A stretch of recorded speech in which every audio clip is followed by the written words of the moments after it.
Hey guys, tonight we're sneaking beneath the sandstone shadows of ancient Egypt, not to gawk at mummies or marvel at gold, but to uncover something far more personal.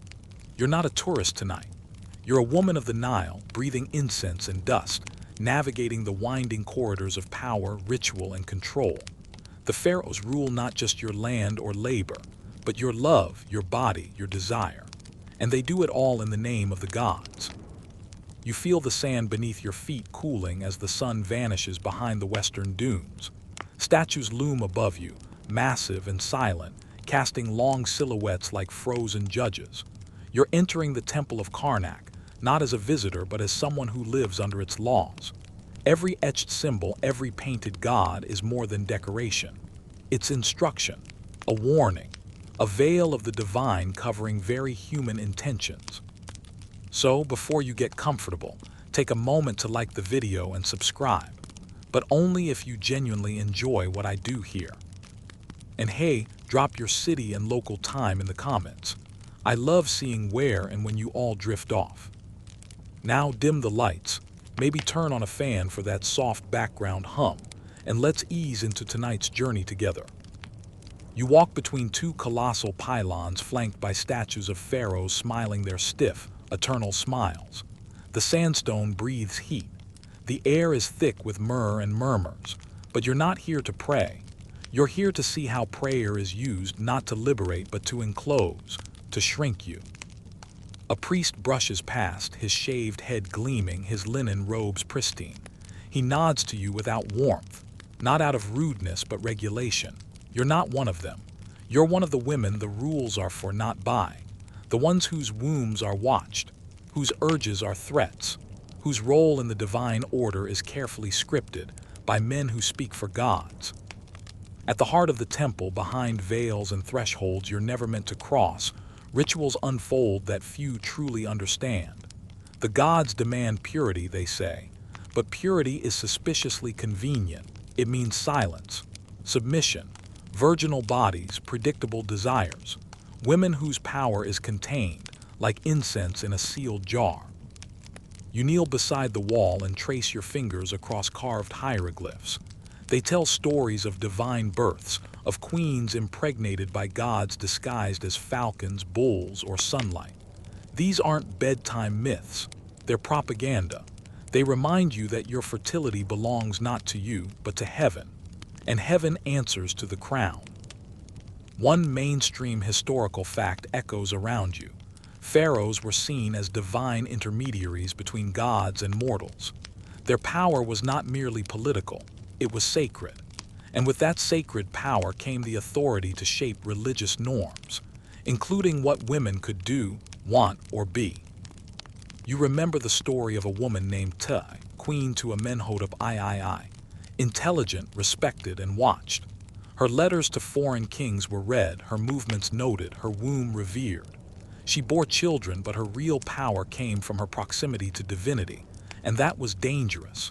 She was tolerated, admired even, but always watched. A novice priest, barely 15, chants nearby. He stumbles on a verse and gets a light cuff to the head. You smile, but it's fleeting, that verse. It was about the goddess Isis, the ideal wife and mother, loyal, grieving, obedient. You realize even the myths have been polished, edited. Isis, the powerful magician, the seeker of Osiris, has been softened, made more manageable. Historians still argue whether the religious texts reflected real women's lives or idealized obedience. But the impact is clear. Religion in ancient Egypt didn't merely reflect culture, it enforced it. Through ceremonies, songs, and myth, it sculpted femininity into a tool of statecraft. You wander deeper into the temple, past the sacred lake where priestesses once bathed before rituals you will never lead, only serve. You pass a room lined with fertility idols. You're told they bring blessings, but every statue has its eyes closed, lips sealed, like they know your role and refuse to comment. You see a woman, younger than you, sweeping crushed lotus petals from the floor. She wears a necklace of turquoise beads, protective charms against evil spirits. But no charm protects her from the slow erosion of self that comes from being told, again and again, that even her thoughts must be clean. One fringe historical tidbit whispers its way through the temple stones. Some women wore amulets shaped like deities with erect phalluses to protect against infertility and lustful demons. Religion was never just about modesty. It danced on the edge of contradiction, purity woven with taboo. The stone beneath you is worn smooth by centuries of footsteps, mostly male. You're an echo here, and yet your presence is necessary, because without women there is no future, no heirs, no rituals of rebirth. But you must remain a symbol, not a self, revered but ruled. The torches flicker. Somewhere outside, a jackal howls.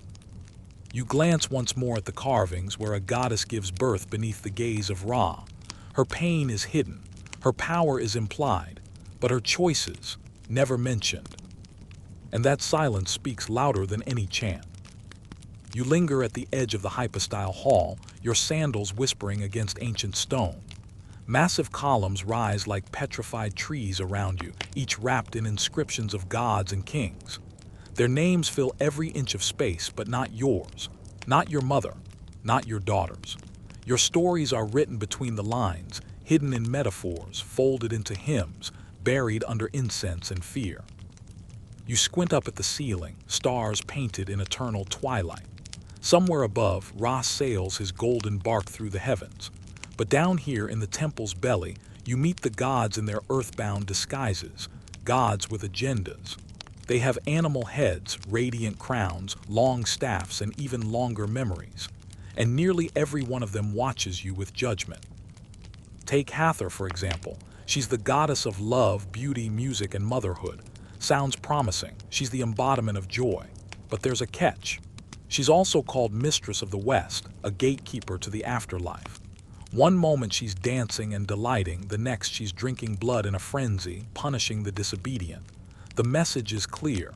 Femininity is divine, but only if it behaves.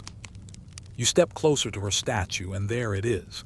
That serene, maddening smile. You wonder what she'd say if she could talk. Probably something cryptic and politely threatening. Maybe a gentle reminder that beauty and obedience are rewards, but also requirements. And then there's Isis, queen of magic, resurrection, motherhood. She literally brought her dead husband back to life with a spell, and let's not forget the part where she shapeshifts into a bird to conceive Horus. Powerful, right? And yet, in temple inscriptions, her power is filtered through her role as wife and mother. She is strength, but only in service of the pharaoh and his gods. You pass a shrine where women leave tiny offerings, combs, beads, scraps of linen. Little things, but they speak volumes.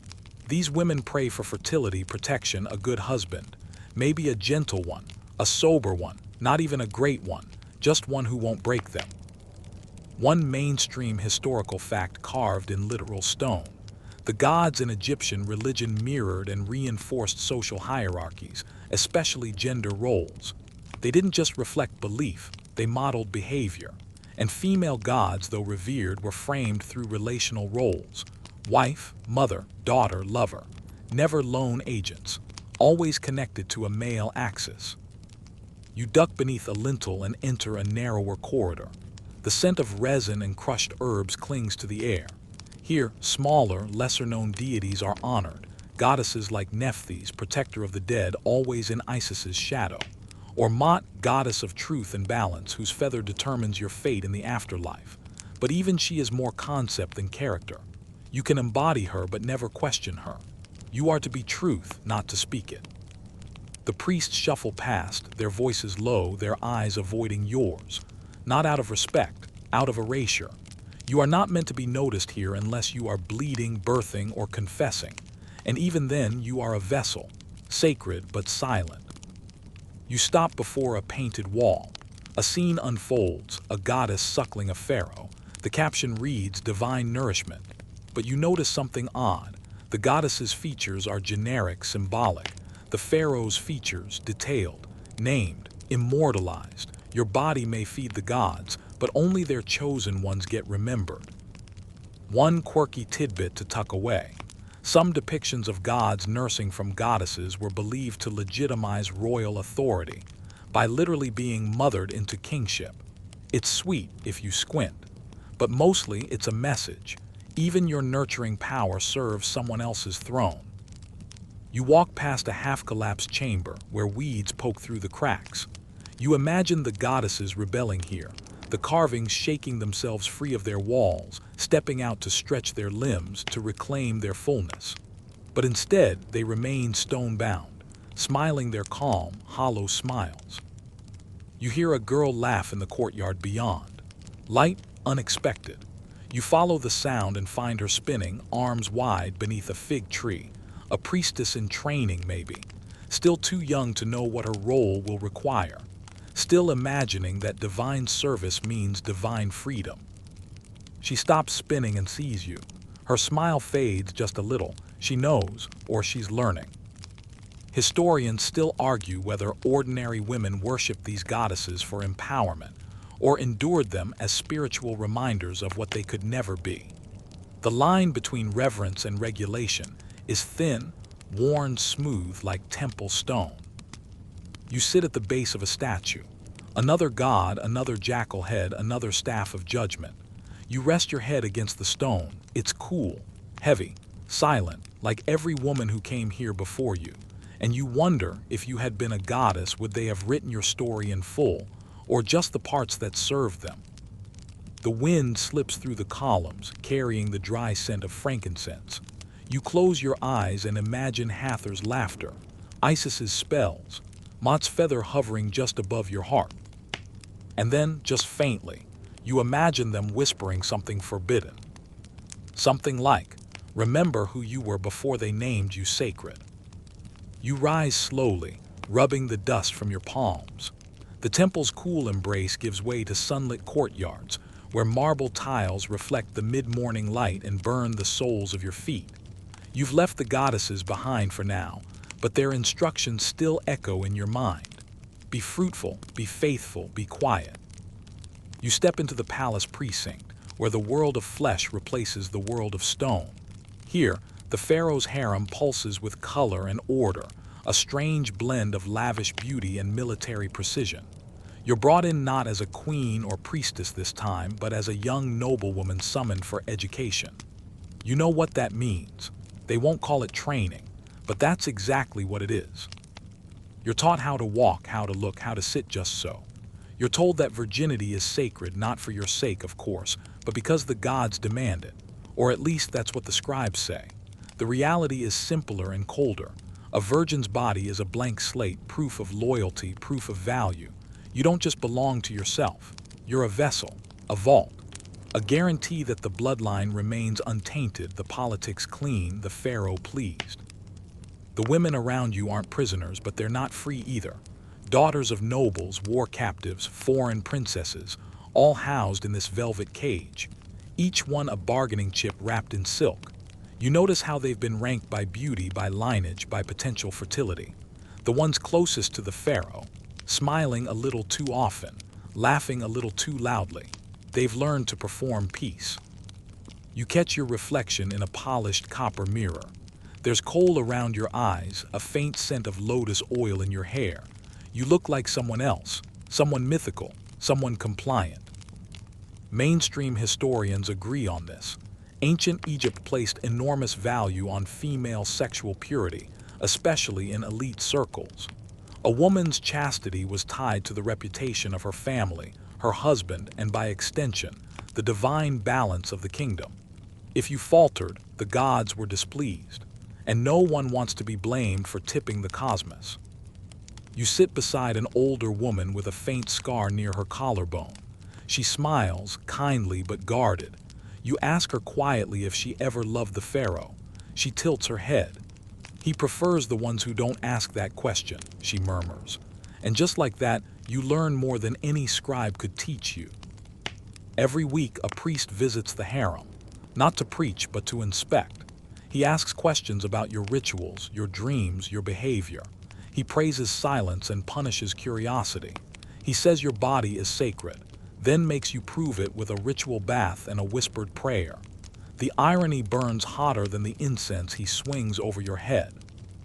You're told stories of divine conception, how the gods impregnated queens with rays of sunlight or sacred breath. You're reminded often that the pharaoh is not just a man, he is Horus incarnate. And if the god chooses you, it is a blessing, a great honor, but also a duty. You smile and nod, but somewhere inside you're screaming. A quirky detail slides into your thoughts. Some elite Egyptian women practiced ritual seclusion before marriage, living in sacred chambers for weeks or months to prepare for divine union. To the outside world, it seemed pious. Inside, it was more like preparation, conditioning, a soft erasure of the self. You find a scroll tucked beneath a cushion. It's a hymn, written in flowery language, praising the virtues of the ideal woman. She speaks not unless spoken to, and her steps are lighter than the ibis. You wonder if the scribe ever met a real woman. Probably not. Historians still debate whether these rituals were embraced willingly or endured out of pressure. The truth, as always, likely lies somewhere in the middle. But the outcome is clear. Religion wasn't just a belief system. It was a blueprint for bodies, for behavior, for obedience. One day you're called to the inner court. The pharaoh has noticed you. You're bathed, perfumed, painted, and you realize this is the moment everything has been leading to. You're not being honored. You're being offered, not as a person, but as a possibility. They say it's divine will. You wonder whose will it really is. Later, lying on silk sheets beneath a ceiling painted with stars, you listen to the sounds of flutes drifting in from the courtyard.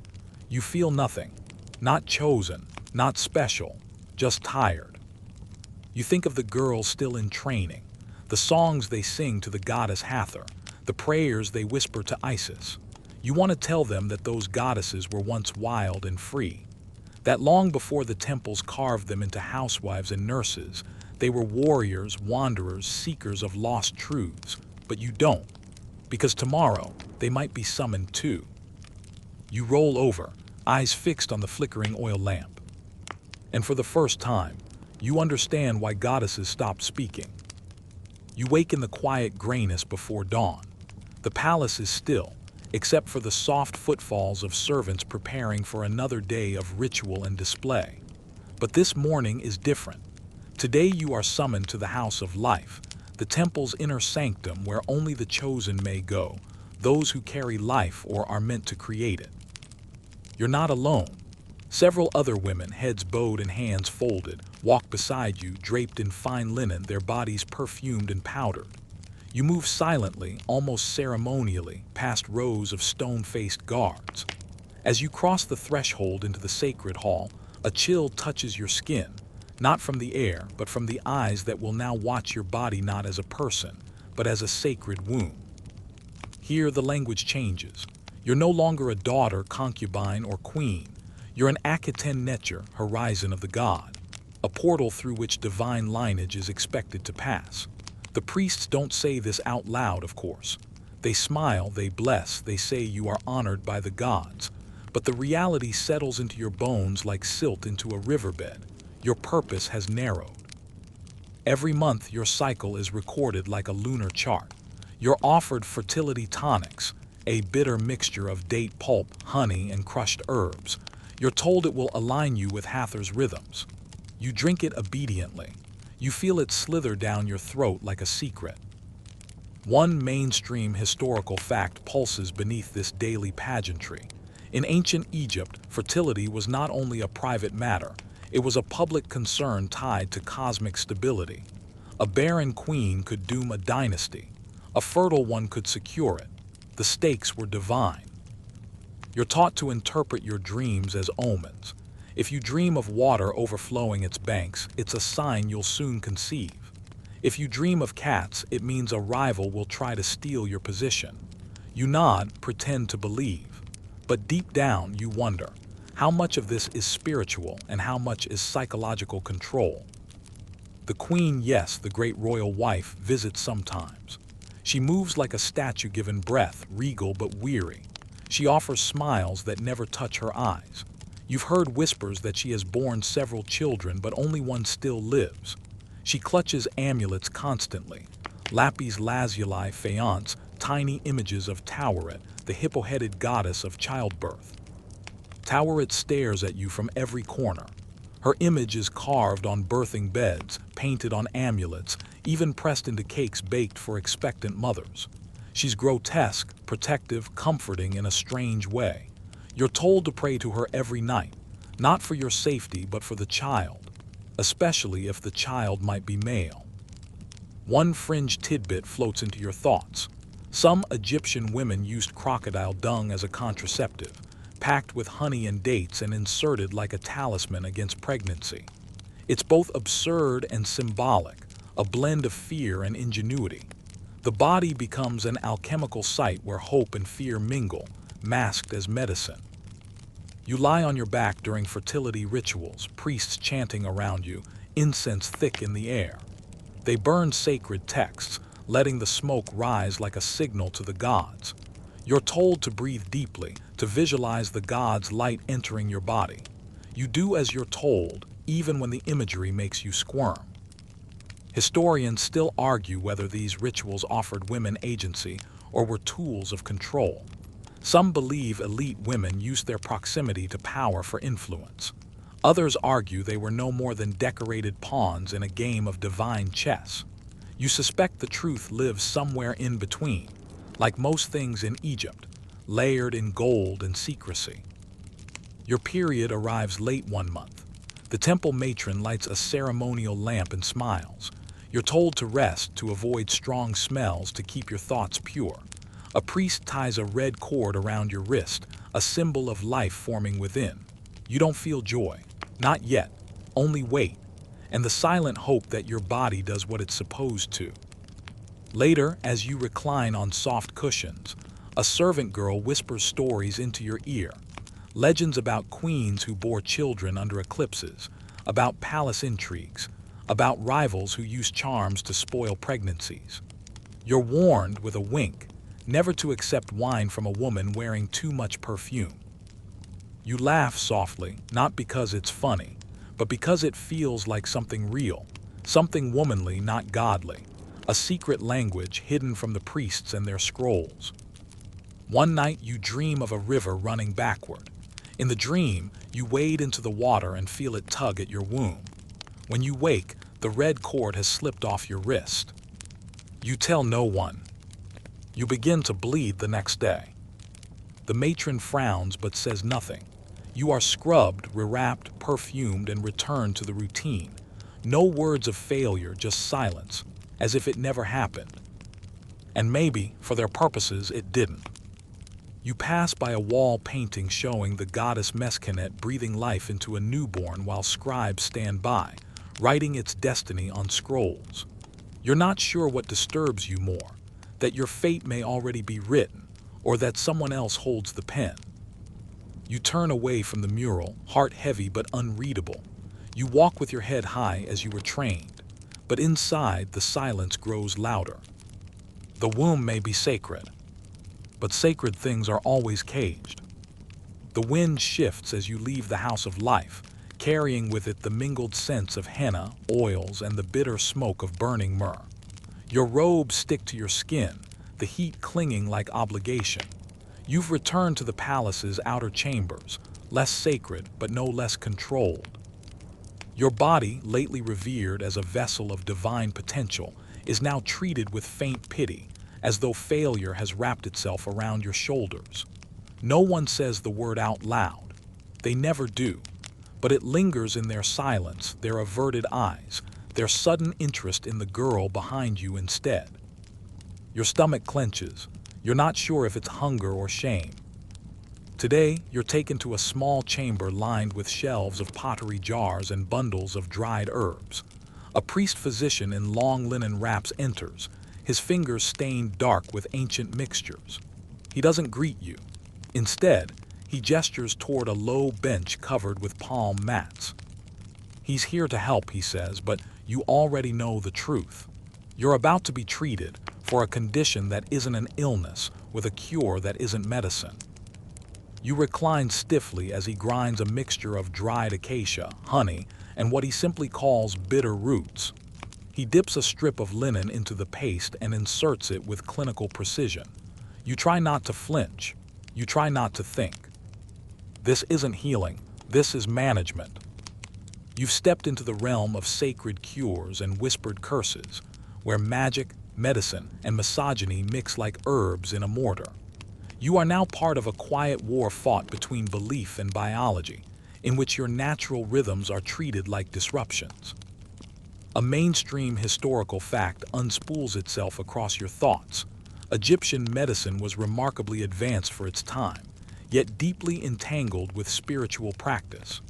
Remedies for everything from headaches to pregnancy involved not just plants, but spells, words that bound the body to divine will. You're handed a small papyrus scroll to recite, a protection chant to cleanse the womb.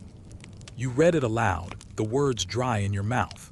The language is poetic, lush, and oddly beautiful, but it still feels like you're apologizing for bleeding, for not conceiving, for being human.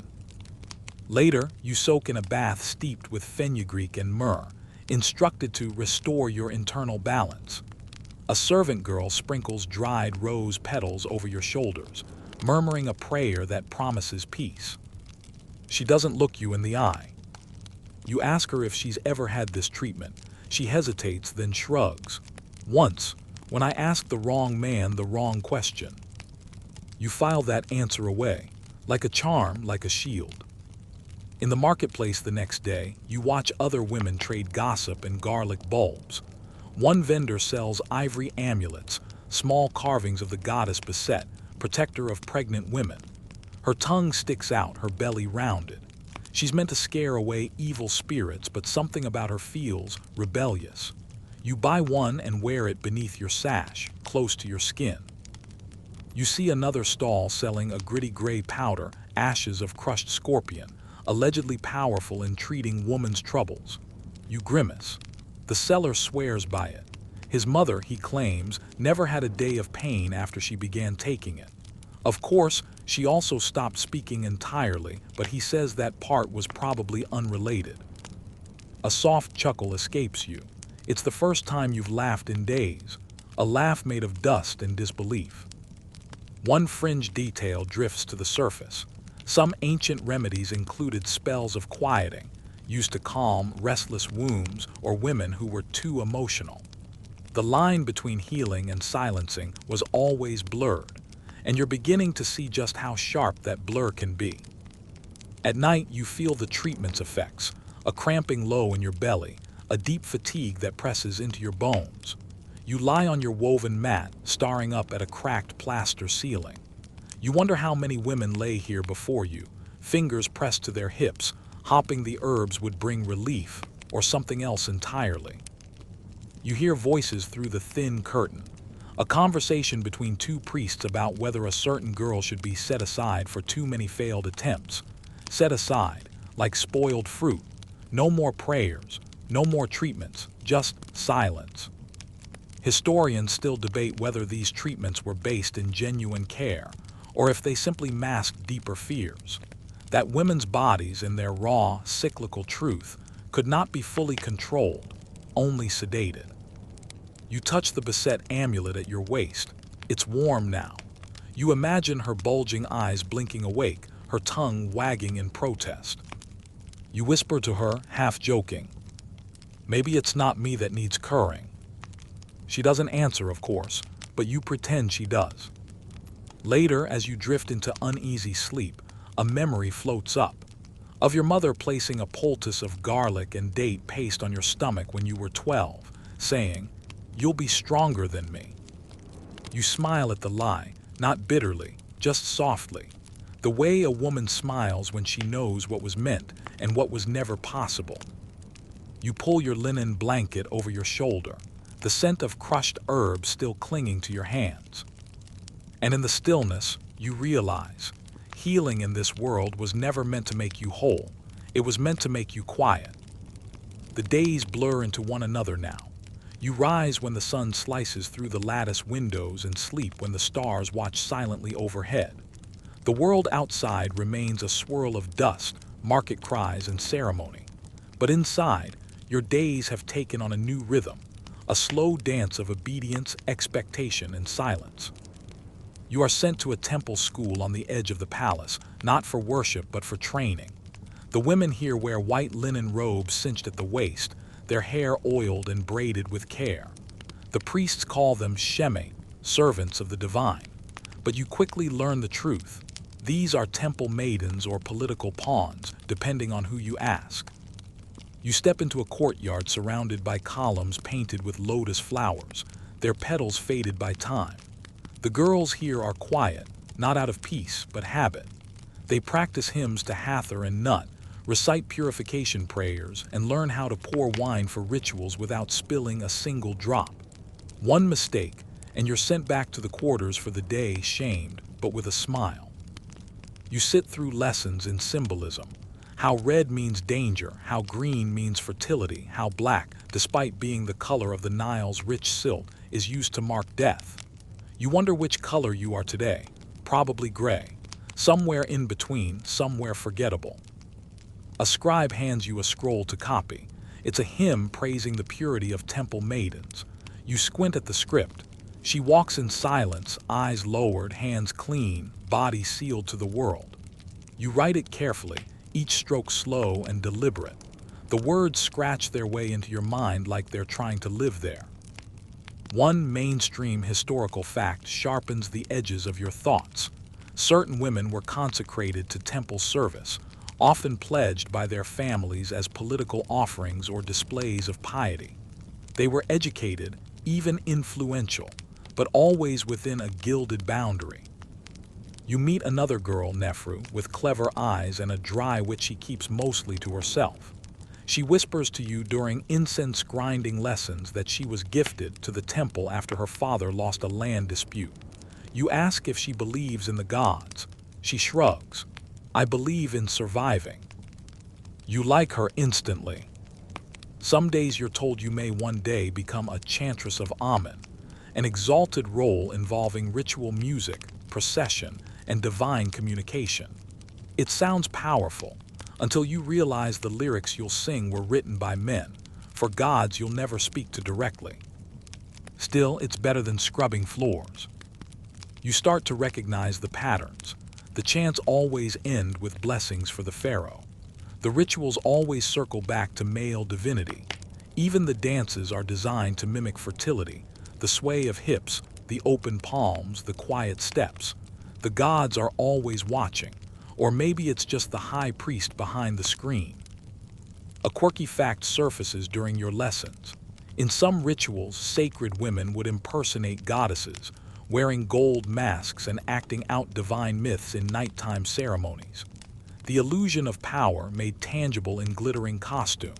But when the mask comes off, you are yourself again, sacred but supervised. One afternoon, you're brought to the Chamber of Purity, a domed room where girls are ritually cleansed before feast days. It smells of rosewater and stone. You undress with the others, stepping into the shallow pool while priestesses chant low, rhythmic verses. You close your eyes, the water warm around your legs. It should be comforting. It is. You wonder if it's ever occurred to the gods that silence doesn't mean peace. Historians still argue whether temple women held real authority or were merely ornamental. Some inscriptions suggest they owned land, issued commands, even directed temple treasuries. But those women are exceptions, not the rule, and exceptions are always used to justify the rules. That night, Nefru steals a date cake from the storeroom and splits it with you under the sycamore tree. The moonlight makes her look almost ethereal. If I become a goddess one day, she whispers, I'll demand that no one ever has to kneel again. You grin. You'll be a very unpopular goddess. She winks good. Later, back in your chamber, you brush your hair while another girl sings a lullaby under her breath. The words speak of rivers, of rebirth, of sleep as a gift from the gods. But the melody is more tired than peaceful. You feel it in your bones, that soft resignation passed down like a necklace. You lie awake, staring at the ceiling, where painted vultures stretch their wings in eternal flight. You wonder what would happen if one of them stopped flying. Would the world notice? Would the gods? The scent hits you before anything else, sharp, sweet, earthy. A mixture of cedar oil, honey, and something acrid you can't quite place. You've been summoned to the apothecary hall, tucked deep inside the temple complex, where secrets aren't carved in stone. They're mixed, measured, and administered in silence. This is where things get practical. Less prayer, more paste. You've entered the world of crocodile dung and divine birth control, where sacred intention meets surprisingly hands-on application. An older woman named Meru runs the room. She's not a priestess, not exactly. Her fingers are stained brown from constant handling of resins and roots. She nods at you without much ceremony and waves toward a low wooden table where various ingredients sit waiting. Myrrh, ground acacia pods, carob, natron powder, bits of dried palm bark. And yes, there, wrapped carefully in linen like a relic, is a ball of dried crocodile dung. You blink. This, apparently, is the ancient answer to your future. Meru unwraps the ball with reverence, slicing off a sliver with a bronze knife. She crushes it into a paste with date syrup and folds the mixture into soft linen. Insert before moonrise, she instructs. Lie still, pray to tower it. Her tone is dry, matter-of-fact. No lectures, no warnings, just a practice dance between belief and biology. One mainstream historical fact asserts itself in your mind. Ancient Egyptian women did, indeed, use contraceptive methods, many combining herbal ingredients and intravaginal pastes designed to block or alter conception. Some worked, some didn't. All were rooted in a culture where controlling reproduction wasn't just personal, it was political. Because fertility wasn't merely about motherhood. It was about alliance, succession, inheritance. If you conceived at the wrong time or with the wrong man or bore a daughter when a son was needed, you didn't just risk shame, you risked destiny. You stir a mixture yourself under Meru's supervision. Crushed pomegranate rind, acacia resin, and a few drops of sour beer. The scent is oddly floral. She tells you the acacia ferments into lactic acid. The gods protect, but chemistry helps. A smile tugs at the corner of your mouth. She hands you a roll of linen soaked in honey and herbs, says it clears out unwanted spirits. You don't ask what she means by that. Some things are better unspoken. Nearby, another girl is being treated for excessive heat in the blood, a euphemism you quickly understand. The priest-physician waves incense over her head while murmuring spells, but Meru skips the ceremony. She hands her a decoction of bitter aloe and says, "Drink this, and try not to bite anyone for a day." One quirky historical tidbit flickers to life. Recipes in the Eber's papyrus list crocodile dung and fermented dough among their contraceptive remedies, administered with the help of reeds or wrapped linen. Whether these worked, scholars are still out, but the belief ran deep, and so did the desperation. That desperation is written across many of the faces you see here, especially the older girls. You start to realize this place isn't just a center of healing. It's a threshold, a place where women linger between hope and consequence. You hear a conversation behind the herb racks. Two priestesses whisper about a girl who tried to run, not escape the temple, just the duty, refused to lie with the man chosen for her.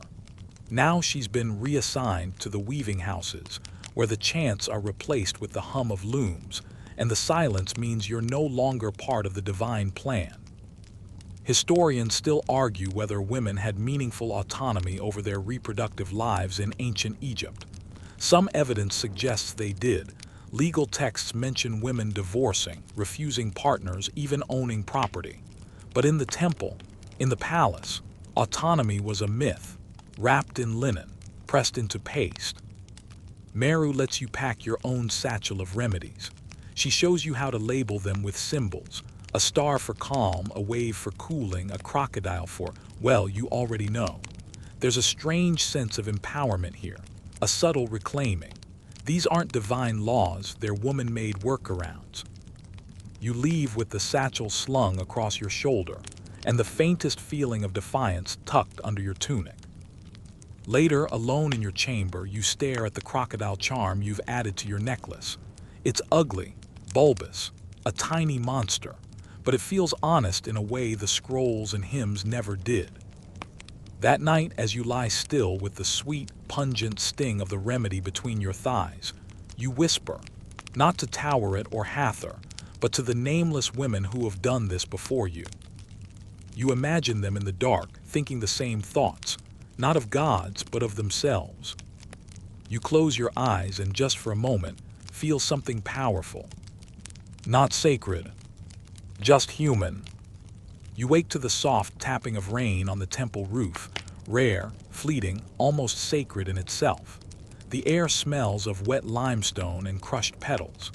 Outside your sleeping chamber, the world of gods and gold resumes its steady rhythm, but today something pulls you deeper. Not toward the sanctuaries you know, the clean lines of Horus, the gentle smile of Isis, the soothing presence of Hathor, but toward older chambers, dustier ones, forgotten halls where the paint flakes from walls and the gods no longer smile. You've heard whispers of deities who once roared, laughed, seduced, and destroyed, long before they were softened into maternal symbols or tamed into fertility totems. Today, you meet the goddesses who were once dangerous. Your sandals echo against stone as you descend a narrow staircase into an older section of the temple, one usually kept sealed. An initiate slips you a key, muttering something about forbidden scrolls and predynastic hymns. She won't come with you. She's too afraid. You step inside and feel it immediately. The gods here are not quiet. The first figure you see is Sekhmet, not the toned-down version shown in parade frescoes, but the real one. Lioness head, bared teeth, a body taut with rage. Her eyes are carved to follow you. Her spear is lifted. This is no nurturing mother. This is divine vengeance incarnate. Mainstream historical fact. Sekhmet was once considered the Eye of Ra, sent to cleanse humanity with bloodshed. She nearly destroyed the world, and only wine disguised as blood could calm her. She wasn't just feared. She was revered because she was feared. You move to another relief. It's Hathor, but not the gentle cow-headed goddess of music and love. Here, she dances with a dagger drenched in red. You trace the inscription, Lady of the Desert, she who rages. You never learned this version in your temple classes. One fringe detail jumps out from a crumbling scroll beside the statue. A forgotten myth where Hathor transforms into Sekhmet and rampages, until ordered to stop. Some scholars believe these goddesses were once one and the same, split later by priests into opposites to make them more manageable. You whisper that word, manageable. That's what it was about all along, wasn't it? Control, first of women, then of their symbols. You come across Medjet, a lesser-known deity, faceless and shrouded, said to punish with invisible fire. Her energy fills the chamber. There's no sexuality in her depiction, but there's power. Raw, uncomfortable power. The kind the priesthood doesn't like to mention. The murals here are ancient. Female forms drawn large, bare, confident, not as temptations, but as forces. They grip snakes, cradle flames, deliver chaos and rebirth in equal measure. You don't understand every image, but you recognize something. None of these women are waiting to be chosen. Historians still argue whether these older, more primal female deities were suppressed intentionally as Egypt's centralized power under male pharaohs and priests. But the evidence lies at your feet, in the sealed doors, the fatting paint, the silenced hymns. There's one carving that chills you. A woman, not a goddess, standing defiantly between two shrines, Sekhmet on one side, Isis on the other. Her eyes are closed, hands open, unafraid. The caption is partially destroyed, but the remaining glyphs translate to something like, "She walks the line of flame." You wonder who she was.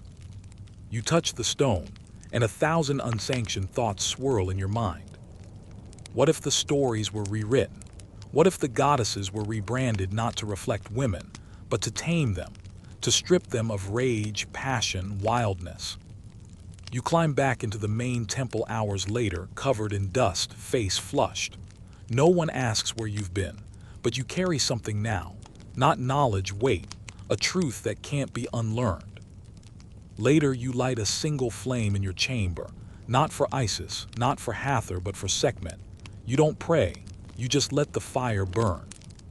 And you feel the echo of those older voices, pulsing through stone, blood, memory. They are still here, buried, not broken, just like you. You wake in the stillness of twilight, the temple's air heavier than usual. Outside, the priests are whispering, not chanting, not praying, whispering. That kind of hush that only surrounds scandal. You sit up, ears attuned to the tension rippling through the limestone corridors. Someone has broken the rules. Not the little ones, like mispronouncing a hymn or dropping a lotus during offering, but one of those rules, the sacred, untouchable ones. And in Egypt, when a woman breaks those, she doesn't just offend the gods, she threatens the divine order itself. You ease your way through the cloisters and follow the whispers to the main courtyard. There, a woman kneels, her arms bound in linen strips. A priest circles her slowly, staff in hand, voice rising with each accusation. No trial, no evidence, only proclamations. She is called a harlot, a heretic, a danger to the state. What did she do? You strain to hear. She danced alone in a sacred grove. She wore perfume forbidden to temple initiates. She spoke the names of gods not in the official canon. She sang a song that called on both love and chaos.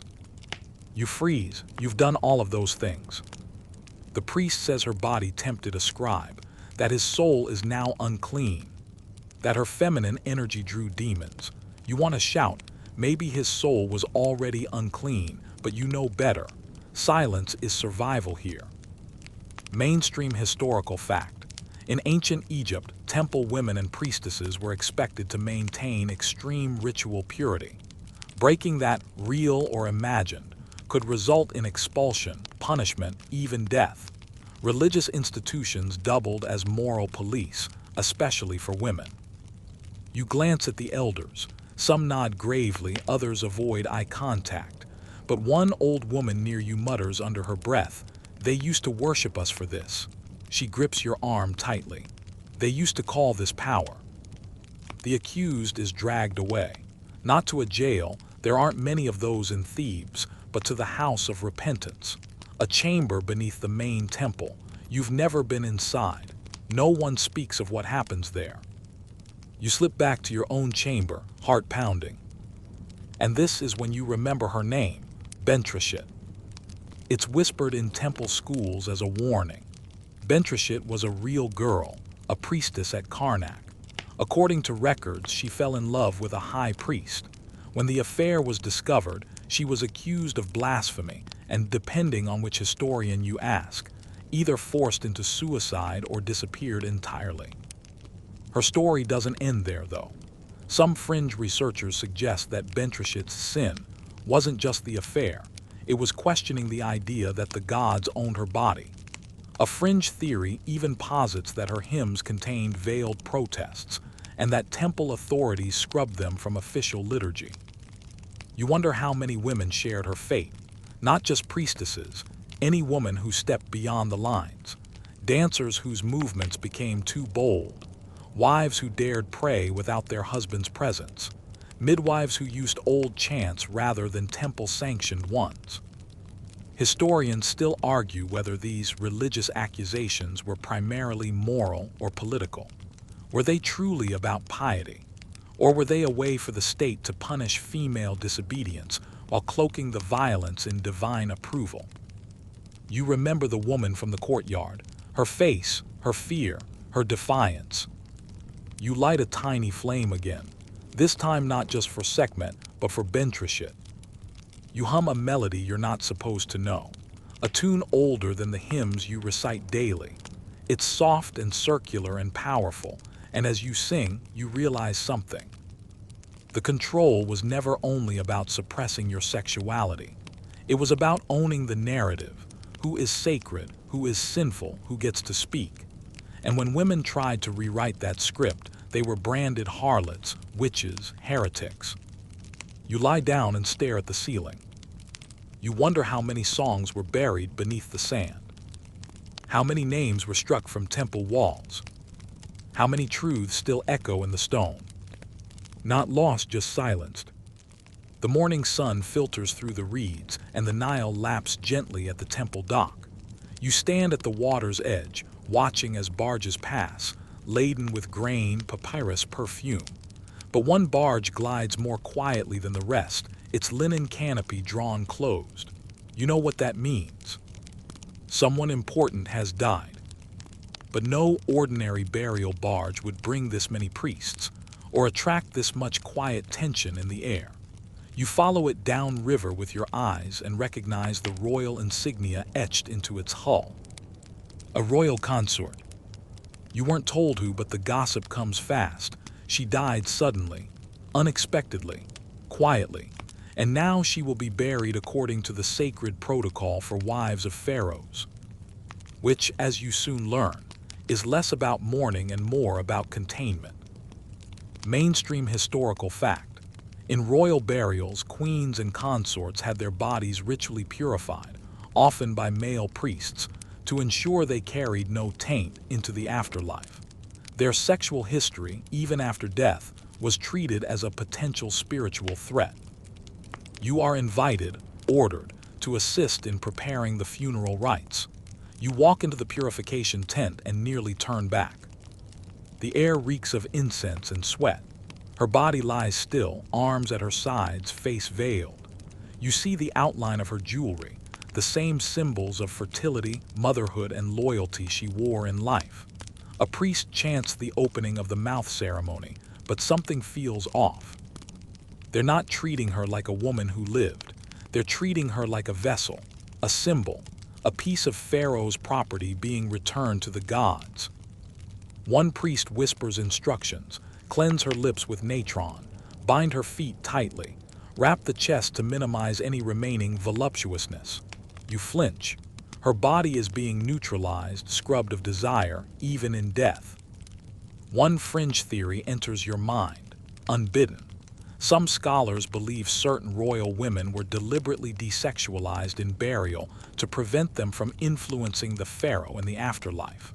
According to this theory, controlling their bodies didn't end at death. It just moved into a new realm. You brush perfume on her wrists, and for a moment you see her not as consort, not as queen, but as a woman who laughed once, who whispered dreams into the pharaoh's ear. A woman who perhaps had opinions, enemies, lovers, fears. And now none of that matters. Now she's a tool of state theology again. As the body is wrapped, a gold amulet is placed on her pelvis, symbolizing divine chastity. You can't help but notice that it covers the same place that in life would have carried heirs, children, bloodlines, power. It's not protection, it's a seal, a locking away. And that's when you remember another story, less known, often denied, of a woman named Kia, one of Akhenaten's consorts. Little is known of her fate, but records show her name was chiseled off walls, replaced by others. Historians still argue whether she fell from favor or was erased for being too influential, too outspoken, or too sexual. It's hard to tell where myth ends and truth begins, but you can feel it in the bones of this place. Women were often exalted in public and erased in private. You return to your chamber that evening and find a scroll tucked beneath your cushion. No name, no seal, just a line written in red ink. They call it purity, we called it silence. You stare at it for a long time. It doesn't matter who wrote it. It could have been any of them. Bentrashit, Kia, even the consort now sealed in gold and linen. You leave your chamber and walk back down to the Nile. You don't speak. You just watch the river, the barges, the soft purple clouds that catch the dying light. And you realize something terrifying. The rituals aren't just about women being controlled. They're about women learning to control themselves, to internalize the silence, to whisper instead of shout, to smile instead of speak. And you wonder how many did. And how many, like you, quietly began to remember? Tonight, the sky stretches like ink above you, thick with stars and the faint scent of frankincense curling from temple braziers. You lie on your mat, sleep hovering just out of reach, when the rhythmic thud of drums cuts through the air. Celebration, a festival. No, it's the Feast of Apit, when Amun, king of the gods, is ceremoniously carried from Karnak to Luxor to renew Pharaoh's divine rule. You rise, wrap yourself in a linen cloak, and join the flow of bodies toward the river. But tonight, you're not watching for the usual spectacle. You're watching the women. Not the noble ladies in perfume-soaked wigs. Not the virginal acolytes singing rote hymns. You're watching the chantresses, the dancers, the ones in diaphanous robes who move like water, like wind, like seduction incarnate. They sway with the beat, arms lifted, hips undulating. You feel the power rise in them, not lewd, not shameful, but raw, ancient, unstoppable. The crowd watches entranced. Even the priests pause. This is what the temple fears. Mainstream historical fact. Women held official roles as chantresses of Amun, sacred musicians and dancers who were believed to channel divine energy.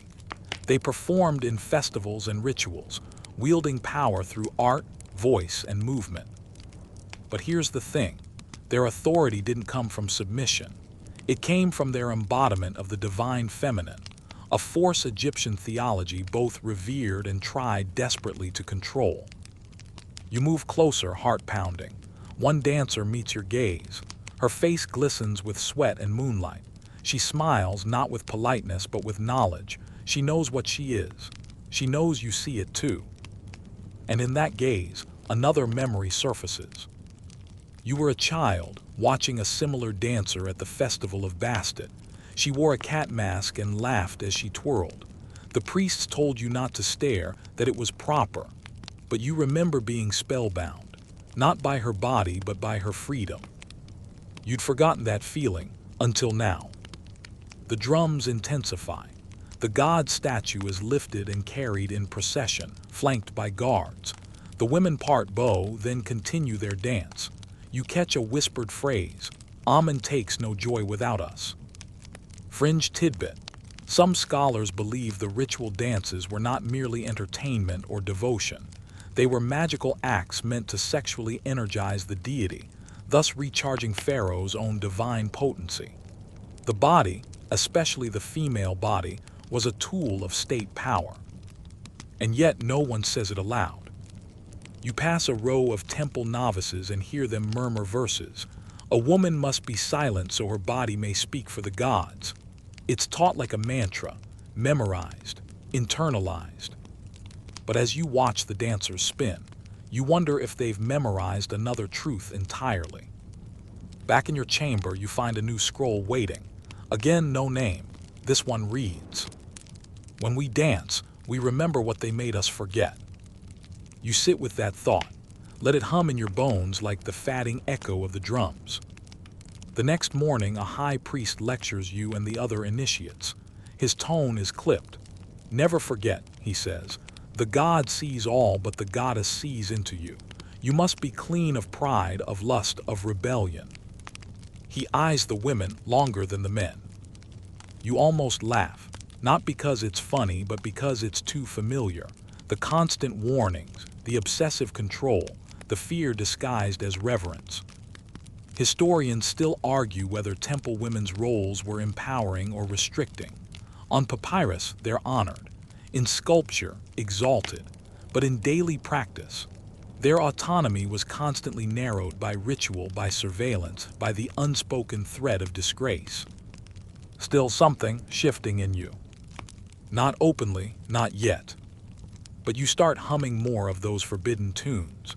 You walk with a little more sway, not to entice, but to remind yourself that this body is yours. That even within a system that tries to turn you into a symbol, you are still a self. One of the dancers, her name is Merit, slips you a stone carved with Hathor's face. Goddess of love, music, motherhood, and sensuality.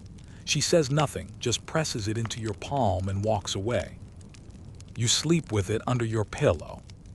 Not for protection, for memory. You wake to the soft scratch of reed pens, scribes already at work in the cool morning air.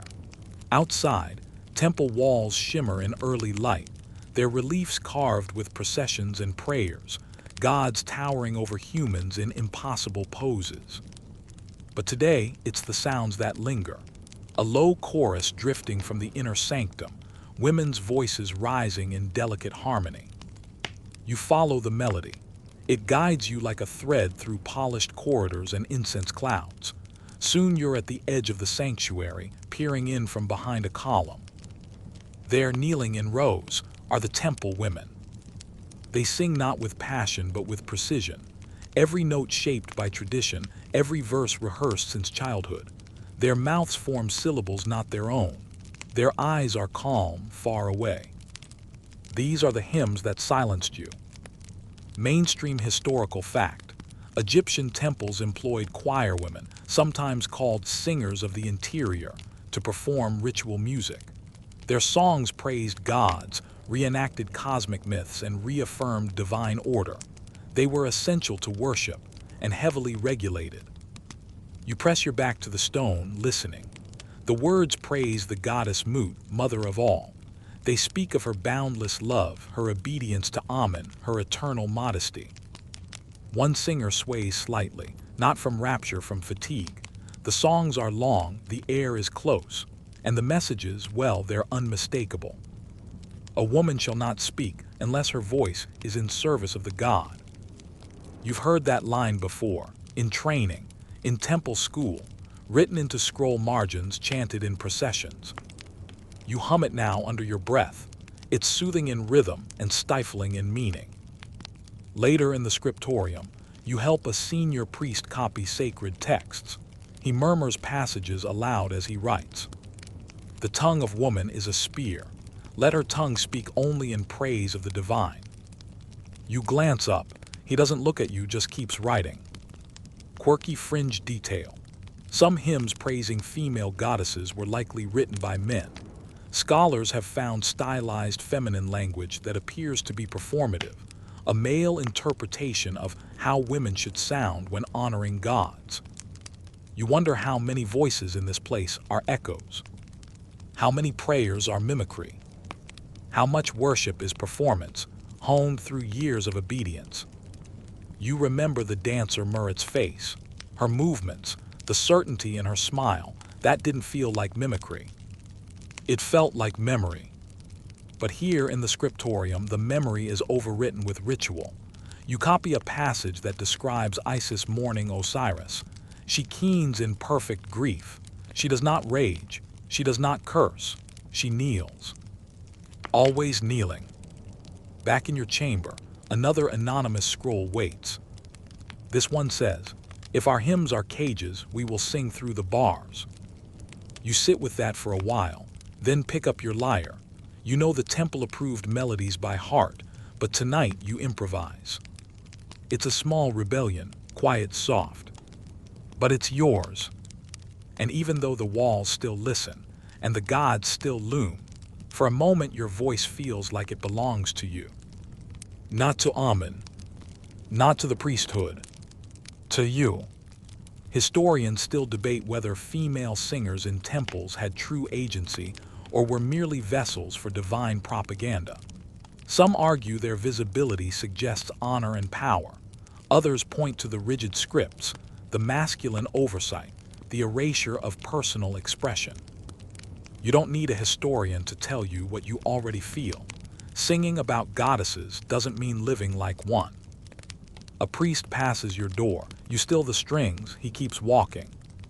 Tomorrow you'll sing the old hymns again. You'll kneel, you'll bow, you'll mouth the words. But tonight the goddess in your throat hums a different note, low, defiant, untranslatable.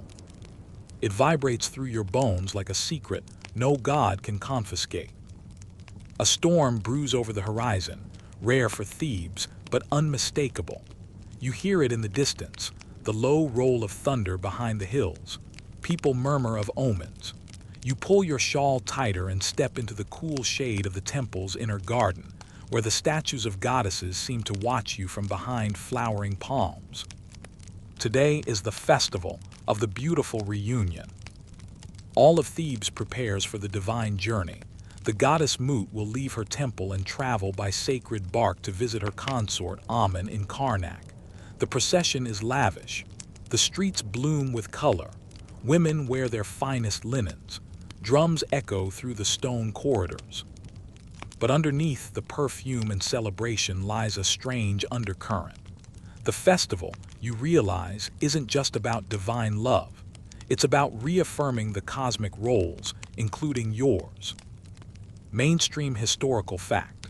The Festival of the Beautiful Reunion was a major religious event, involving the ceremonial union of god and goddess, often interpreted as symbolic of the Pharaohs' own divine authority being renewed through sexual and cosmic harmony. You're assigned to the preparation chamber, not for the bark but for the living goddess, the high priestess chosen to embody Mut during the rites. She's younger than you expected, barely 17, eyes ringed with kohl, lips pressed into a line of practiced serenity. Her attendants paint her arms with symbols, lotuses, ankhs, protective knots. They bind her in blue linen, weave faience beads into her braids. You're handed a jar of oil and told to anoint her feet. She doesn't flinch when you kneel. But when your fingers brush her ankle, you feel a tremble, not from fear, from pressure. She's about to be paraded before thousands, lifted into a role she didn't choose. Her body, her movements, her voice, they'll all be watched, judged, interpreted through a lens of sacred meaning. And the ritual, it culminates in her symbolic marriage to Amun, acted out by priests in masks, a divine consummation, a staged seduction. Fringe tidbit. Some researchers suggest that these rituals once included symbolic or even literal sexual acts within temple spaces, though later periods sanitized these elements or veiled them beneath layers of metaphor. Historians still argue whether these reenactments empowered the priestess as a divine vessel or reduced her to a ceremonial placeholder. The music swells. The bark arrives. She is lifted onto it like a statue. You watch from the temple roof, sun on your face, eyes tracking the slow, glittering movement across the river. Crowds cheer. Incense burns. Priests wave fans and chant odes to fertility, unity, cosmic balance. You see none of that in her face. She is still, too still, a woman frozen in the shape of a goddess. That night you overhear two senior scribes whispering over wine. The girl did well, one says. She held the posture, didn't flinch when they invoked the seed of Amun. You feel something harden in your chest. You want to shout, what posture, what flinching. She's a person, not a vessel. But you don't shout. You never shout. You carry the quiet rage inside like so many others did before you. Back in your chamber, another scroll. This one reads, even a goddess can be made to kneel if men write the ritual. You close your eyes, breathe deep. Remember your own ritual training, the way they taught you to walk, to speak, to serve wine with eyes cast downward. But tonight, you stand in front of the mirror. You look directly into your own reflection. You hold the gaze. And slowly, like a spell being undone, you begin to smile. Not the practiced smile, the other one, the one they tried to train out of you. The one that says, I see what this is. And I'm still here. You wake to a chill in the air, a shift in the season, subtle but steady. Even the sacred sycamores rustle differently, their leaves whispering to each other across the temple grounds. You pull on your wrap and wander outside, drawn toward the crypts beneath the house of life. Down here, beneath the scriptorium and classrooms, is where the oldest scrolls sleep. Dusty, brittle, wrapped in linen and tucked behind stone shelves. Only the most trusted initiates are allowed to handle them. But today, you're not on official duty. Today, you followed a rumor. An older scribe once muttered about forbidden texts hidden in the lowest crypt, writings that describe women not as vessels, but as rebels, rulers, and risk-takers. It could be a myth, Most likely it's exaggerated, but curiosity outweighs fear. Torch in hand, you move past walls inscribed with prayers to Hathor and scrolls listing the deeds of priest kings. You keep walking until you find it. A sealed alcove, nothing extravagant but different. Its door bears a glyph rarely used, Secum, power. You press your hand to the cool limestone. Something inside you stirs. You wedge the door open and step into a room that feels like a held breath. Dust hangs motionless in the air. The torchlight flickers against cracked pottery, bronze ritual bowls and scrolls. Piles of them, tied with fraying cord, untouched for gods know how long. You reach for one marked in red ink. Carefully, reverently, you unroll it. And what you read nearly makes you drop the torch. A hymn, but not to Amun. To Taweret, the hippo goddess of childbirth. And it's not written by a priest, but by a midwife. She describes the pain of labor, the blood, the fear, and the power, not divine power, but hers.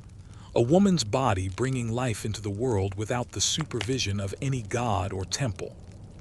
Mainstream historical fact: ancient Egyptian women gave birth at home, often assisted by female midwives and ritual charms. The temple had little involvement in childbirth, yet midwives occasionally recorded their own incantations and experiences on personal scrolls. The hymn praises the birthing woman, not just the goddess. She screams as a lioness. She stands as a queen. She bleeds as the river floods. No temple censor would approve this. You find more. Scrolls from traveling priestesses who served Hathor, warning of arrogant male scribes. Notes from mothers to daughters, describing rituals they created for themselves, outside the gaze of the state religion. One scrap reads, "No god commands my womb, only I do." You sit on the floor, dizzy. This isn't a rebellion, it's an archive, a parallel temple beneath the temple. You realize something. Pharaohs controlled sexuality not just by preaching obedience, but by editing memory, rewriting womanhood into manageable myths, turning goddesses into moral templates, turning midwives into silence. Fringe detail. Some female-authored incantations include symbols never recorded in state-sanctioned rituals, suggesting an underground spiritual lexicon, passed quietly from woman to woman. Suddenly, you hear a footstep. You freeze. A shadow stretches along the corridor. A fellow initiate, a scribe, a priest. But the figure steps into view, and it's not an enforcer. It's the high priestess, the one who played moot. She doesn't speak, just looks around the room, then kneels beside you. Without a word, she picks up one of the scrolls and begins to read aloud. Her voice is different now, not formal, not performative. Real. You sit with her for hours, reading, whispering, sometimes laughing. Eventually, you both return the scrolls and seal the door. But something has changed. A knowing has passed between you. A thread now connects you to the women behind these words, the ones who slipped through the cracks of history. Historians still debate whether such hidden archives ever truly existed, or whether modern interpretations read too much into marginal texts. But you don't need a consensus. You held the parchment. You heard the hymns. You carry them now, tucked into your memory like smuggled treasure. Later at temple dinner, you recite a hymn to Mut, but this time you slip in a line from the midwife's scroll. No one notices, but the priestess across the hall raises her eyes and smiles. By now, the Nile has shifted its mood. Its waters rise just a little higher each morning, licking at the stone docks with lazy purpose. Somewhere upstream, rains have begun. Not here, not in your dry little corner of Egypt, but far away in lands most temple scribes only know as colorful curves on papyrus maps. Still, the river remembers, and it brings change with it. You walk along its edge in the cool of dawn, your sandals damp with dew and silt. Somewhere behind you, the temple bells chime the hour. The other acolytes are waking, stretching, whispering morning prayers to Ra. But not you. You're headed for the tombs. Past the outer village. Past the half-collapsed way stations where traveling priests once rested. You keep going, drawn not by duty but by a feeling. An itch in your chest that hasn't gone away since you cracked open that hidden archive. You reach the necropolis as the sun crowns the hills. The tombs here are old, some royal, some not. Their entrances are cracked, some swallowed by sand, others vandalized by looters centuries ago. You move through them slowly, fingertips grazing the carved walls. Prayers, genealogies, oaths to Osiris. And then something different. A tomb tucked into a bend in the rock, half covered by thorny brush. Its lintel bears a worn-out image of Isis, not enthroned, not nursing, but standing tall, staff in hand, her expression fierce. You clear the brush. The door groans open. Inside, the air is stale and still. Dust thickens your breath, but you see it, a woman's tomb. The walls are crowded with frescoes, not of gods, but of daily life. A woman weaving, a woman dancing, a woman giving birth. There are no pharaohs, no grand ceremonies, no male priests guiding her fate. Just her. You brush dirt from a cartouche. The name is faint but readable. Nejamet, sweet one. No title, no wife of or daughter of, just a name. She claimed her place in eternity on her own terms. Mainstream fact. Some non-royal women in ancient Egypt commissioned their own tombs, independent of husbands or sons. These rare burials suggest wealth, autonomy, and perhaps quiet resistance. You sit cross-legged on the floor. She looks out from the walls mid-dance. Her painted arms frozen mid-sway, jewelry glinting. You imagine her stepping out, shaking dust from her skirts, raising one eyebrow at the modern world. You wonder if she was ever caught in the same religious net you've been squirming in. Did she stand through rituals where gods demanded her obedience? Did she recite hymns that told her virtue meant silence? Did she ever fake piety? Or did she simply nod, smile, and then write her own story in pigment and stone, tucked away where only the curious would find her? Fringe detail. One tomb inscription in Middle Egypt references a woman as mistress of her own house, a phrase scholars still debate. Was it literal autonomy or a ceremonial nicety? You rise. You whisper a greeting to Nejamet, not a prayer, just acknowledgement. And you leave. Outside, the sun's higher now. The heat rises off the rocks in shimmering waves. As you walk, you think back over everything. The goddess myths that twisted into control. The temple girls turned into pawns. The holy wombs, the censored songs, the birth charms, the punishments, the whispers, the scrolls. And the women. Real ones. You remember the midwife's hymn, the priestess's silent smile, the red-stained amulets, the girl with the sandals of gold. They were never entirely silenced. They left breadcrumbs. Historians still argue whether ancient Egyptian religion was liberating or restrictive for women, or if the truth lies somewhere between the temples and the tombs. But you're not waiting on consensus anymore.